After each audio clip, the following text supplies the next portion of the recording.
Hello guys, welcome back to my YouTube channel DSP। आशा करता हूँ आप सब लोग अच्छे से होंगे। और आजकल थोड़ा लेट हो जा रहा है वीडियो मेरा।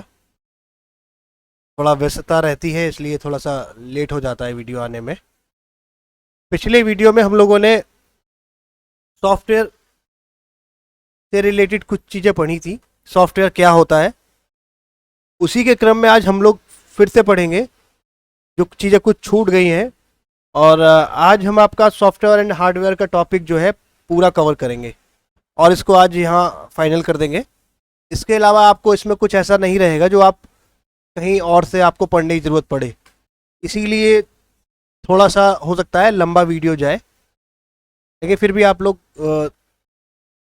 से गुजारिश है कि आप लोग इसको देखें और नोट्स बनाते चलें। चलिए तो स्टार्ट करते हैं आज का session, software and hardware.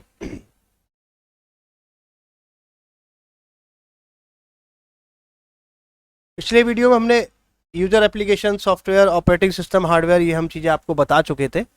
User आप हैं, एप्लीकेशन सॉफ्टवेयर क्या होता है, ऑपरेटिंग सिस्टम क्या होता है, हार्डवेयर क्या होता है। इसके बाद हमने सिस्टम सॉफ्टवेयर की बात की थी। इसमें हम आपको बता चुके थे कि सिस्टम सॉफ्टवेयर के प्रकार क्या क्या होते हैं और सिस्टम सॉफ्टवेयर कौन कौन सा होता है और क्या क्या वर्क करता है। उसी क्रम में हम आपको आज फिर से बताएंगे कि सिस्टम सॉफ्टवेयर में कुछ चीज़ें रह गई थी कि इसमें आगे और क्या क्या चीज़ें होती हैं। जैसे सिस्टम सॉफ्टवेयर होता है, एप्लीकेशन सॉफ्टवेयर होते हैं, प्रोग्रामिंग सॉफ्टवेयर होते हैं। तो अब इसी क्रम में हम लोग आगे चलेंगे और आज हम लोग पढ़ेंगे फर्मवेयर। फर्मवेयर भी एक सॉफ्टवेयर होता है जो कि कंप्यूटर में जितनी भी डिवाइसेस लगी होती हैं, जितने भी पेरिफेरल्स लगे होते हैं, उनका सबको उन सबको आइडेंटिफाई करता है और उनको कंट्रोल करता है। आइडेंटिफाई से मतलब उनको पहचानना। जैसे कि अगर कोई आप नया प्रिंटर लगाते हैं और आपने अगर उसका ड्राइवर इंस्टॉल नहीं किया है तो ये चीज़ फर्मवेयर चेक करेगा और बताएगा आपको कि ये इसका ड्राइवर इसमें उपलब्ध नहीं है, इसलिए उसको रन नहीं किया जा सकता। ड्राइवर भी हम आपको आगे बताएंगे क्या होते हैं। अब ये फर्मवेयर के जो फर्मवेयर होता है इसका टाइप कौन कौन से होते हैं। फर्मवेयर के टाइप जो होते हैं, बायोस, जिसको बेसिक इनपुट आउटपुट सिस्टम बोलते हैं, ARCS, advance risk computing system, जिसको हम PROM कंसोल भी बोलते हैं, और एक होता है RTAS यानी कि run time abstraction service. Run time abstraction service, इस टाइप के ही फर्मवेयर होते हैं। और केवल हमको इसमें ज़्यादातर जो पता होना चाहिए वो बायोस के बारे में पता होना चाहिए कि बायोस क्या है। BIOS basic input output system होता है और इसका यूज़ भी है। और इसको हम जब कभी सिस्टम इंस्टॉल करते हैं नया और विंडो विंडो हम लोग इंस्टॉल करते हैं उसमें, तब हमको इसकी ज़रूरत पड़ती है। या हम कोई नया ऐसा कोई हार्डवेयर लगाते हैं जैसे कि CD रोम वगैरह लगाते हैं, तो उसमें भी हमको बायोस की सेटिंग करनी पड़ती है, जाके बायोस में जाके। उसको भी सीखेंगे आके हम आपको केवल एक इंट्रोडक्शन दे रहे हैं यहाँ पर कि क्या चीज़ क्या होती है। इसको फर्मवेयर बोलते हैं, ठीक है। और फर्मवेयर के उदाहरण है बायोस, ARCS, RTS। इसके बाद नेक्स्ट हम पढ़ेंगे इसमें रहेगा यूटिलिटी। यूटिलिटी क्या होते हैं भाई? यूटिलिटी जो होते हैं वो ड्राइवर को अपडेट करते हैं। और ड्राइवर जैसे नहीं, कोई हम अगर प्रिंटर लगाते हैं तो उसका एक ड्राइवर भी इंस्टॉल करना पड़ता है हमको, ठीक है। तो ये यूटिलिटी ड्राइवर को ही देखती है और ड्राइवर्स अपडेट रहे, इन चीज़ों का जो ध्यान रखता है वो यूटिलिटी रखता है। जैसे कि हमारे फ़ोन में भी अपडेशन आता है, अपडेट करने के लिए मैसेज आता है कि अपडेट करिए, तो ये यूटिलिटी ही देखता है, ठीक है ना। और कौन सा ड्राइवर कैसा कार्य कर रहा है, अच्छे से कार्य कर रहा है या नहीं कर रहा है, कोई करप्ट तो नहीं हो गया, ये सब काम यूटिलिटी का है।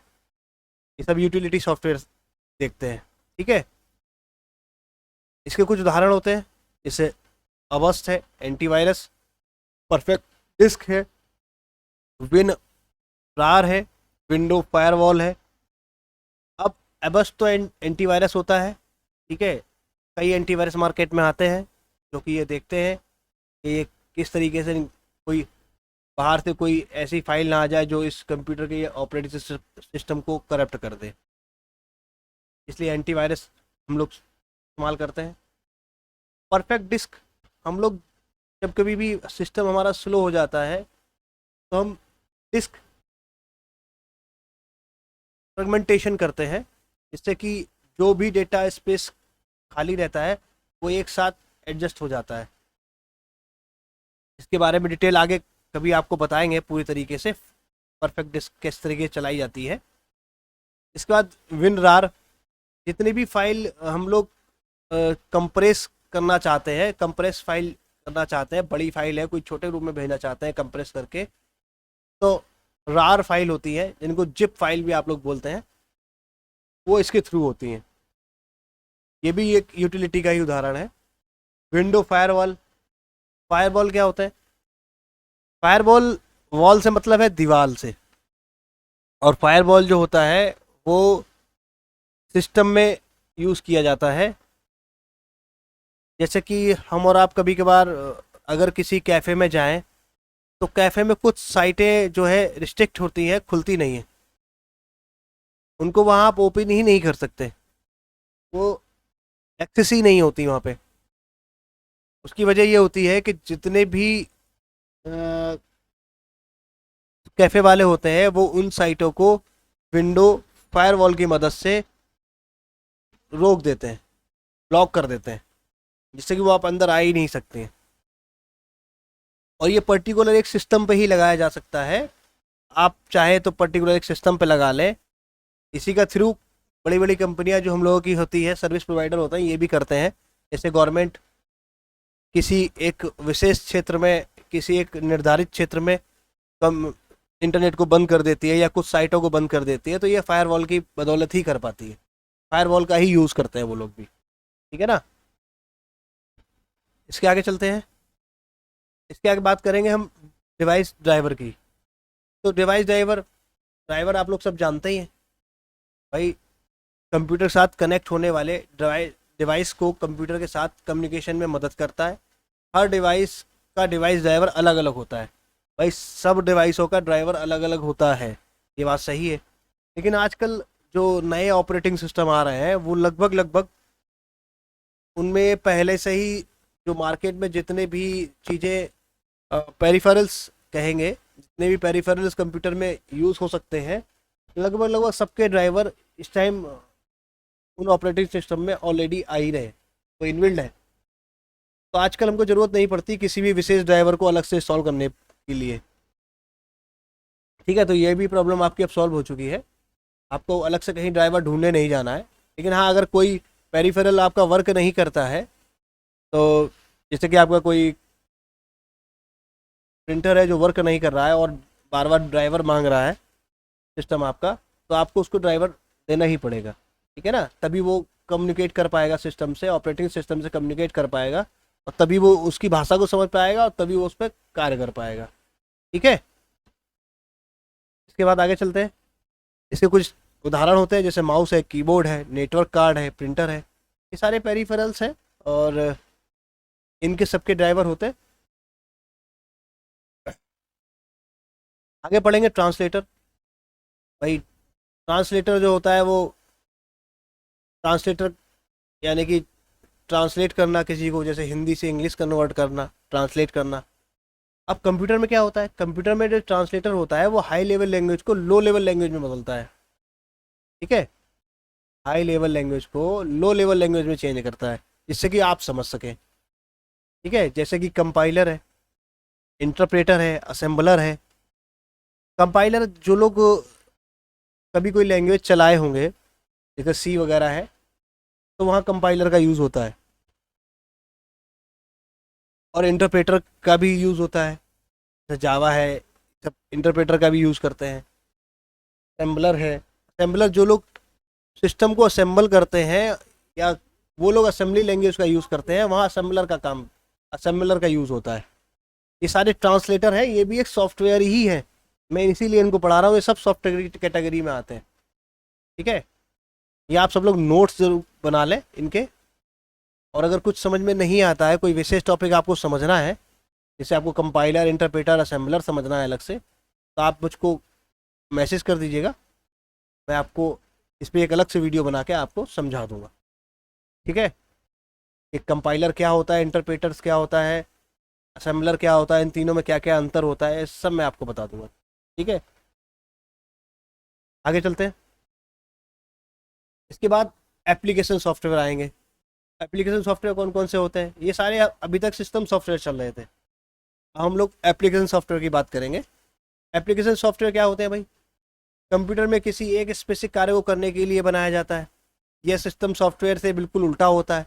जहाँ सिस्टम सॉफ्टवेयर पूरे कंप्यूटर को चलाने में मदद करता है, वहीं एप्लीकेशन सॉफ्टवेयर किसी एक स्पेसिफिक कार्य को करता है। जैसे कि हाँ, अलग अलग एप्लीकेशन, जो इसको आप ऐप बोलते हैं, वो अलग अलग एप्लीकेशन होते हैं, वो सारे सॉफ्टवेयर ही होते हैं। जैसे क्यूआर कोड अगर आपको स्कैन करना है तो उसके लिए आपको उसकी एप्लीकेशन डाउनलोड करनी पड़ेगी। ठीक है ना, जैसे आप पेटीएम चलाते हैं तो पेटीएम क्या करता है, फंड ट्रांसफ़र करता है, और स्पेशल ही काम करता है ना, इसलिए। जैसे एमएस ऑफिस है, एमएस ऑफिस में एमएस वर्ड है, तो आप वर्ड डॉक्यूमेंटेशन कर सकते हैं उसमें। ठीक है ना, ये सब स्पेशल काम के लिए ही बनाए जाते हैं, पर्टिकुलर वही काम वही सॉफ्टवेयर करेगा। इनको एप्लीकेशन सॉफ्टवेयर बोलते हैं, जो कि आप आजकल इतना सारा यूज़ करते हैं। एप्लीकेशन जो आप प्ले स्टोर से डाउनलोड करते हैं एंड्रॉयड फ़ोन में, वो सारे एप्लीकेशन सॉफ्टवेयर ही होते हैं। ठीक है ना, उसके बाद नेक्स्ट इनके कुछ टाइप होते हैं, जैसे वेब ब्राउज़र है। वेब ब्राउज़र आप समझ ही रहे हैं, आप इंटरनेट सर्फिंग के लिए कोई भी वेब ब्राउज़र यूज़ करते हैं, कोई भी साइट खोलने के लिए वेब ब्राउज़र का यूज़ करते हैं। जैसे गूगल क्रोम हो गया, इंटरनेट एक्सप्लोरर हो गया, मोजिला हो गया। ठीक है ना, ये सारे क्या है, ये सारे वेब ब्राउज़र है। ठीक है, गूगल नहीं है भाई, गूगल सर्च इंजन है, वेब ब्राउज़र नहीं है। ठीक है, आगे चलते हैं। Multimedia software. मल्टीमीडिया सॉफ्टवेयर में क्या होता है, मल्टीमीडिया से क्या मतलब होता है, मल्टीमीडिया साउंड, ग्राफिक्स, इन सब का कॉम्बिनेशन जो होता है वो क्या होता है, मल्टीमीडिया होता है। अब ऐसे एप्लीकेशन जो इस टाइप के सॉफ्टवेयर हमको उपलब्ध कराएं, जैसे कि हमको प्लेयर, कोई भी हमको वीडियो देखना है तो उसके लिए प्लेयर, जैसे एमएक्स प्लेयर होता है, एमपी प्लेयर होता है, विंडोज़ मीडिया प्लेयर होते हैं, वीएलसी प्लेयर भी एक आप लोगों ने सुना होगा। तो ये सब कैसे सॉफ्टवेयर है, ये सब मल्टीमीडिया सॉफ्टवेयर है। मल्टीमीडिया सॉफ्टवेयर एप्लीकेशन सॉफ्टवेयर है जिसकी मदद से यूज़र वीडियो, ऑडियो और तस्वीरों को बना सकता है। इन सॉफ्टवेयर को ज़्यादातर एनिमेशन, वीडियो प्लेयर आदि के तौर पर इस्तेमाल भी किया जाता है। मल्टीमीडिया के सॉफ्टवेयर के उदाहरण ये लिखे हैं, और इनको बनाने में भी और उनको चलाने में भी, दोनों में ही काम लेते हैं, इनको मल्टीमीडिया सॉफ्टवेयर ही बोलते हैं। ठीक है, नेक्स्ट हम पढ़ेंगे ग्राफिक सॉफ्टवेयर। क्या होते हैं भाई, इनका यूज़ सबसे ज़्यादा जो करते हैं वो जो वीडियोग्राफर होते हैं वो सबसे ज़्यादा यूज़ करते हैं। जैसे एडोब फोटोशॉप है, माइक्रोसॉफ्ट पेंट है, कोरल ड्रा है, ये सारे कैसे हैं, ग्राफिक सॉफ्टवेयर हैं। मैंने कैटेगरी सबकी अलग अलग बता दी है, इसलिए कि जैसे कि आप लोग कहीं उसको मिक्सअप ना करें कि कौन सा सॉफ्टवेयर क्या बोला जाता है। मैंने आपको बता दिया है सारे ये एप्लीकेशन सॉफ्टवेयर ही, लेकिन क्या मल्टीमीडिया सॉफ्टवेयर होते हैं, क्या ग्राफिक सॉफ्टवेयर होते हैं, ये सारे अलग अलग कैटेगरीज वाइज हमने आपको अलग अलग कर दिए। आगे चलते हैं, आगे देखते हैं। आगे डेटाबेस सॉफ्टवेयर होते हैं। डेटाबेस सॉफ्टवेयर की मदद से डेटाबेस बनाए जाते हैं, इनके अंदर एप्लीकेशन सारी इन्फॉर्मेशन रखी जाती है, जिससे भी हम जब कभी किसी यूज़र की एप्लीकेशन खोलें तो उसके डेटाबेस में सारी इन्फॉर्मेशन हमको दिख जाए। ठीक है, जैसे कि हम कोई फॉर्म भरते हैं तो भाई ऑनलाइन फॉर्म भरते हैं तो डेटा स्टोर होता है, तो यही जो डेटा स्टोर होता है, इसके लिए जो फॉर्म बनाया गया है, जो इसको आप फिल करते हैं, उसी को हम डेटाबेस सॉफ्टवेयर बोलते हैं। वो एक सॉफ्टवेयर है जो आपको एक एप्लीकेशन के तौर में आपको दिया गया है, और आप उसमें चीज़ों को फिल करते हैं, अपनी एजुकेशन है, एज है, और भी बहुत सी चीज़ें उस क्राइटेरिया उसमें रहते हैं जिनको भी आप फिल करते हैं। सॉरी गाइज, थोड़ा सा तबीयत नहीं ठीक है।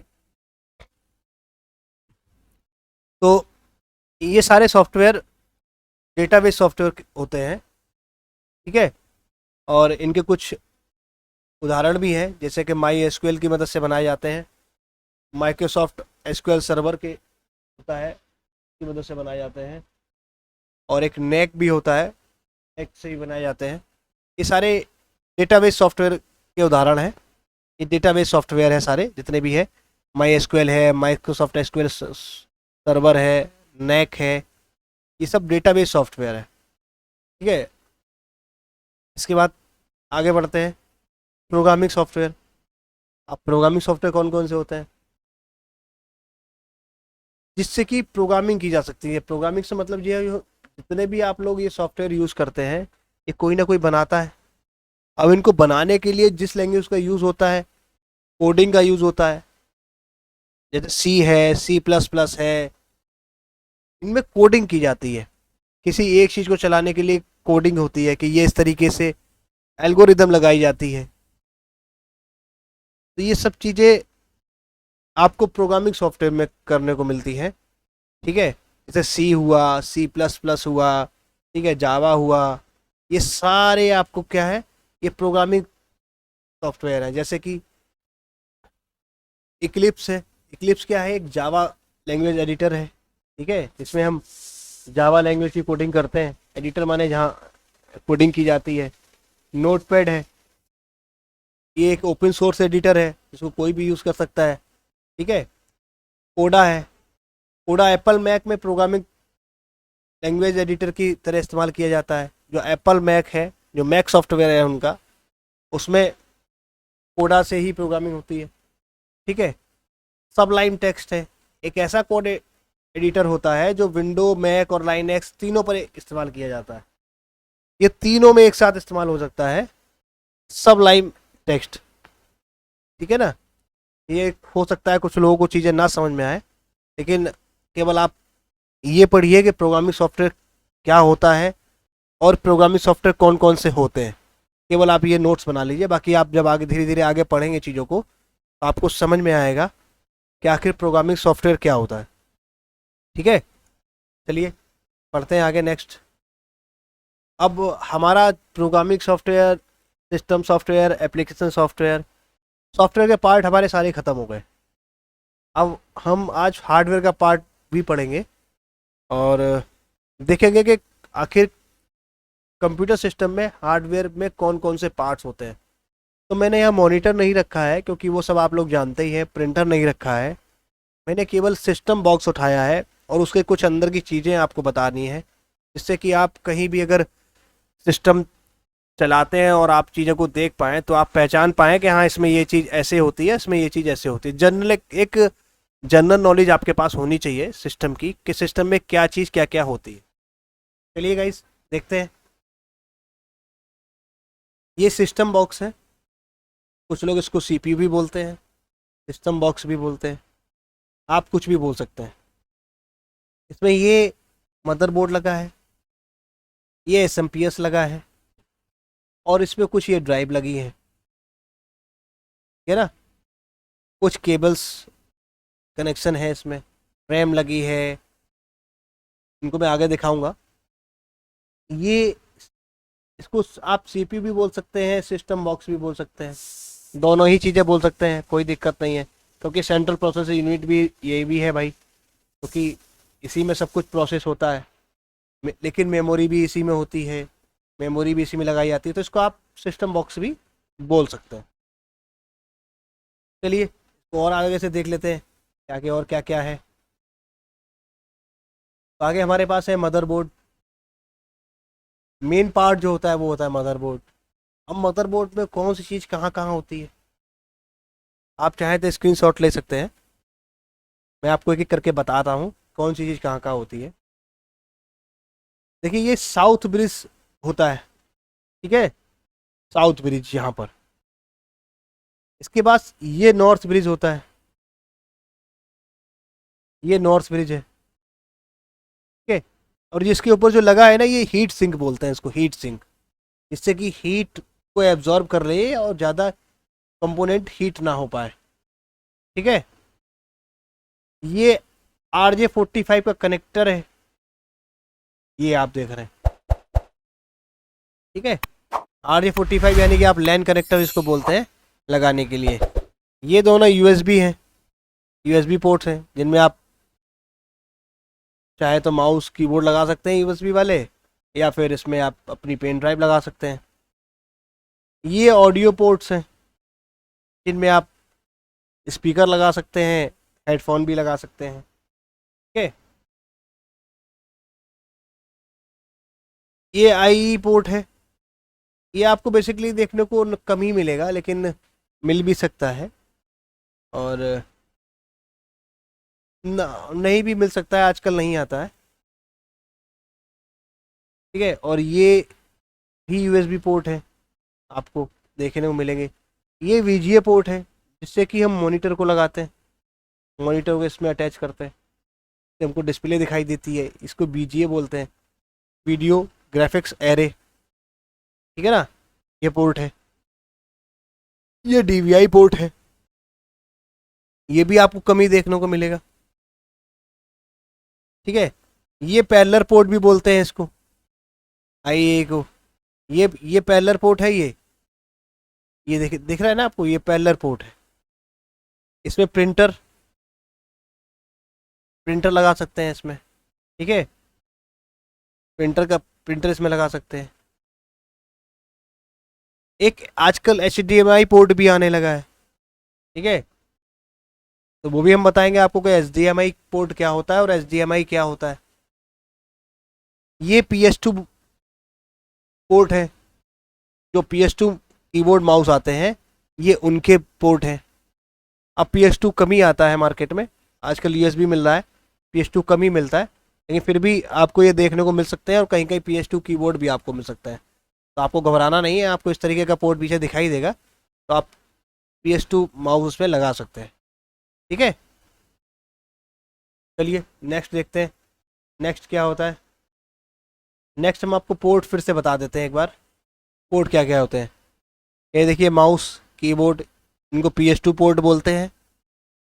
ये USB पोर्ट है, ये सीरीज है, ठीक है। ये VGA है, ये पैरेलल पोर्ट है, ये लैन पोर्ट है, जिसको हम अभी आपको दिखाए थे RJ45 कनेक्टर लगाने के लिए। ये USB पोर्ट है दोनों, ठीक है। और ये ऑडियो पोर्ट है, ठीक है, जिसमें आप माइक्रोफोन लगा सकते हैं, ऑडियो सुनने के लिए आप स्पीकर लगा सकते हैं, ठीक है। उम्मीद है आपको ये चीज़ समझ में आ गई होगी।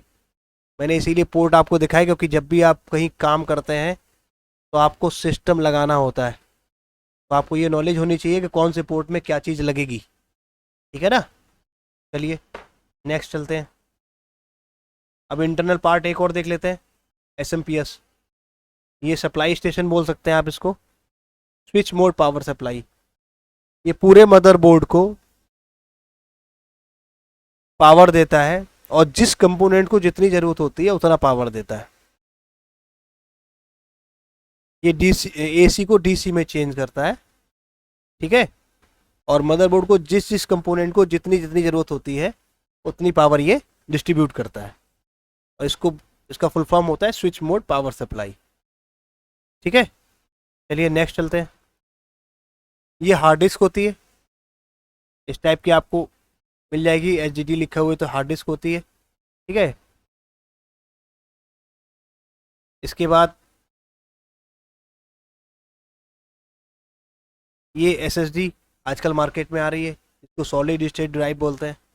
हार्ड डिस्क और SSD में फ़र्क ये है कि हार्ड डिस्क जो है थोड़ा सा बूट होने में थोड़ा टाइम लेती है, और SSD एज ए आपकी फ्लैश ड्राइव काम करती है, जैसे आपकी USB पेन ड्राइव काम करती है, वैसे ही काम करती है। तो आप इसको फ्लैश ड्राइव भी बोल सकते हैं, लेकिन ये होती हार्ड ड्राइव ही है, ठीक है।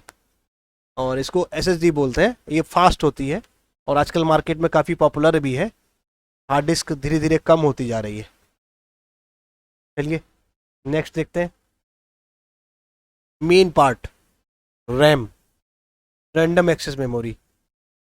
ठीक है ना, ये रैम होती है जो कि हमारे सिस्टम को बूट कराने में मदद करती है। ठीक है ना, सिस्टम को बूट यही कराता है, रैम। ठीक है, चलिए नेक्स्ट देखते हैं। नेक्स्ट देखेंगे साटा केबल। साटा केबल आजकल मार्केट में यही आ रही है, इसको बोलते हैं सीरियल एडवांस टेक्नोलॉजी अटैचमेंट। इतना तो कोई नहीं बोलेगा मार्केट में, आपको साटा और पाटा ही बोलेंगे। तो आप ये समझ लीजिए साटा केबल है। और आजकल जितने भी कंपोनेंट्स आ रहे हैं और मदरबोर्ड्स में जो भी पोर्ट्स आ रहे हैं वो साटा के ही आ रहे हैं। पाटा का लगभग लगभग मार्केट से आउट हो चुका है, पाटा नहीं मिलेगा आपको देखने को। लेकिन हम आपको पाटा भी दिखा देंगे किस तरीके की पाटा होती है। और ये मदरबोर्ड से किसी भी ड्राइव को, जैसे कि हार्ड डिस्क लगानी है आपको, तो उससे अटैचमेंट करने के लिए ये काम आती है। ठीक है, मदरबोर्ड से किसी भी ड्राइव को जोड़ने के लिए ये काम आएगी। आप चाहे सीडी ड्राइव लगाएंगे तब भी आप साटा से जोड़ेंगे। ठीक है, पहले हम लोग पाटा से जोड़ा करते थे, लेकिन अब लगभग लोग मार्केट से पाटा आउट हो चुकी है, साटा का ही यूज़ हो रहा है, तो इसको साटा केबल बोलते हैं। ठीक है, इस तरीके से इसके पोर्ट होते हैं, देख लीजिए बहुत ध्यान से। ठीक है, कभी अगर आपको दिख जाए लगाने के लिए तो आपको पता रहेगा साटा क्या होता है और पाटा क्या होता है। इसीलिए मैं आपको पाटा भी दिखा देता हूँ। चलिए मैं आपको पाटा दिखाता हूँ। ये पाटा केबल होती है, ये है पाटा केबल। ठीक है, इसमें इस तरीके का पोर्ट होता है, पिंस में लगेगा, ये पिंस में लगेगी। ठीक है ना, तो ये मार्केट में लगभग लगभग बंद हो चुकी है, इसको पैरेलल एडवांस टेक्नोलॉजी अटैचमेंट बोलते हैं। ठीक है, तो ये मार्केट में लगभग लगभग आउट हो चुकी है, अब इसका कोई बहुत ज़्यादा यूज़ नहीं है। और मदरबोर्ड में भी अब पाटा का पोर्ट भी आना बंद हो गया है लगभग लगभग, कुछ ही कंपनीज दे रही हैं मदरबोर्ड में, बाकी इसका आपको अब मिलेगा नहीं। चलिए नेक्स्ट और देखते हैं, और जो आपके बहुत काम आएगी आजकल, और लगभग लगभग लोगों ने देखा भी होगा, इसको HDMI केबल बोलते हैं, हाई डेफिनेशन मल्टीमीडिया इंटरफेस। ये भाई हमको आजकल जो HD देखने के शौकीन हैं उनको HD केबल ही यूज़ करनी पड़ेगी। अगर आप अपने यहाँ HD बॉक्स लगाए हैं तो आपने देखा होगा कि आप HDMI केबल का ही यूज़ कर रहे होंगे। ठीक है ना, तो आपको हाई डेफिनेशन के मल्टीमीडिया दिखाई देता है इससे। ठीक है ना, इसीलिए इसको बोलते हैं हाई डेफिनेशन मल्टीमीडिया इंटरफेस। और इसका यूज़ कंप्यूटर से या लैपटॉप से प्रोजेक्टर को कनेक्ट करने के लिए भी किया जाता है। ठीक है, HDMI केबल इसी का यूज़ किया जाता है प्रोजेक्टर को और लैपटॉप को आपस में कनेक्ट करने के लिए।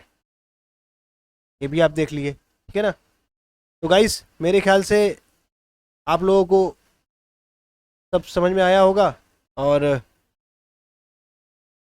उम्मीद करता हूँ कि आप लोगों को बहुत अच्छे से समझ में आया होगा।